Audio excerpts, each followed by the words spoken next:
The recruitment was used to be done through a tripartite agreement. In the most recent conversations, we have not gone into those dialogue and discussions when government of India feels it's necessary.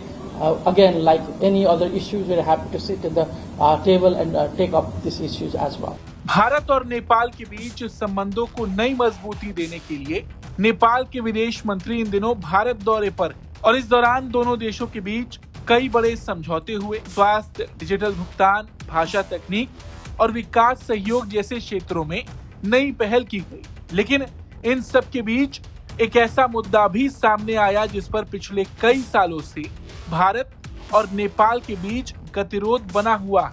ये मुद्दा है भारतीय सेना की अग्निवीर योजना और नेपाली गोरखाओं की भर्ती को लेकर।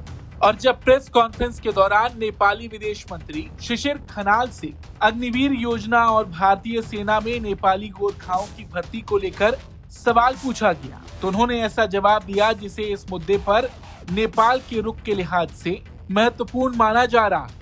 नेपाल के विदेश मंत्री ने कहा कि गोरखा सैनिकों की भर्ती लंबे समय से एक त्रिपक्षीय समझौते के तहत होती रही।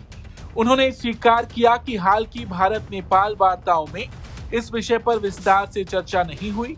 हालांकि उन्होंने ये भी साफ किया कि जब भारत सरकार को लगेगा कि इस मुद्दे पर बातचीत की जरूरत है, तब नेपाल चर्चा के लिए तैयार रहेगा। उन्होंने कहा कि अन्य द्विपक्षीय मुद्दों की तरह नेपाल इस विषय पर बातचीत की मेज पर बैठकर समाधान तलाशने को तैयार है।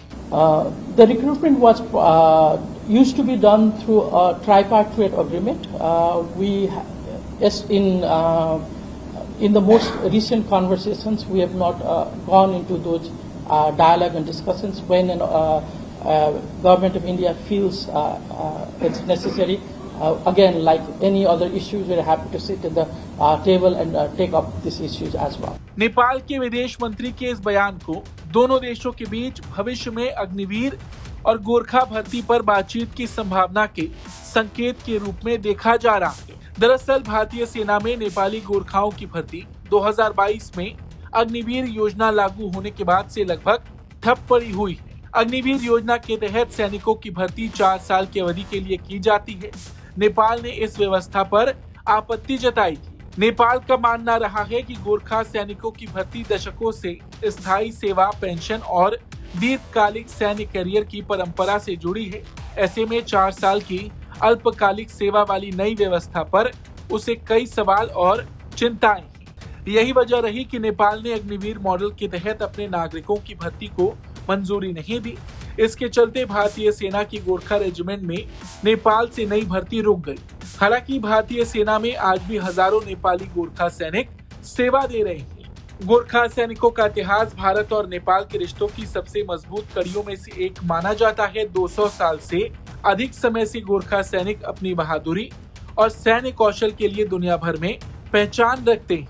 भारतीय सेना की कई प्रतिष्ठित गोरखा रेजिमेंट में नेपाली नागरिकों की बड़ी भूमिका रही। ऐसे में भारत दौरे के दौरान नेपाली विदेश मंत्री का ये बयान इसलिए बड़ा माना जा रहा क्योंकि उन्होंने किसी भी तरह की सख्त या नकारात्मक टिप्पणी करने की बजाय बातचीत और संवाद का रास्ता खुला रखने की बात कही। ऐसे समय में जब दोनों देशों के बीच डिजिटल भुगतान, स्वास्थ्य और तकनीकी सहयोग जैसे क्षेत्रों में नए समझौते हो रहे हैं, अग्निवीर और गोरखा भर्ती का मुद्दा भी भविष्य की चर्चाओं का अहम हिस्सा बन सकता है।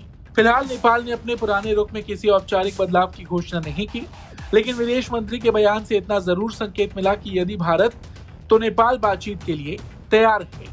Bureau report, Bharat.